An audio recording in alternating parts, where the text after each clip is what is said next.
काय ग, हे असे भांडे घासले? हे शिकवलं तुझ्या आईने? अहो पण नाही, मी व्यवस्थितच घासले होते भांडे. तुला काय म्हणायचं आहे ग? हे साबण मी लावून आणली? मी खोटं बोलत आहे? अगं खोटं तर तुझे आई वडील बोलले ग. खूप सांगत होते खूप गुणाची आहे. हे असले गुण आहेत तुझे? अगं एकतर तू लग्नामध्ये एक फुटकी कवडी घेऊन नाही आली आणि घेऊन आली तर फुटक्या भावाला कशाला इथे टवाडक्या करायला.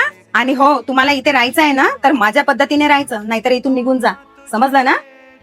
काय हो, काय बोलले तुम्ही माझ्या बहिणीला? जाऊ दे ना दादा. अगं तू थांब ग. बोला, काय बोलला तुम्ही? काय बोलली म्हणजे? जे खरं आहे ते बोलली. अहो, तुम्हीच आले होते आमच्या घरी मागणी घालायला आणि तुम्हीच म्हणा आम्हाला मुलगी द्या म्हणून, आणि तुम्ही इथं तिचे असे हाल करत आहात. आणि काय का ताई, तू तर बोलायला खूप हुशार होती ना, आता काय झालं तुला बोलायला? आणि हो, माझी बहीण तुम्हाला जड होत असेल ना, मी आता तिला घेऊन जातो. जागा ताई, बॅग पॅक करू नये.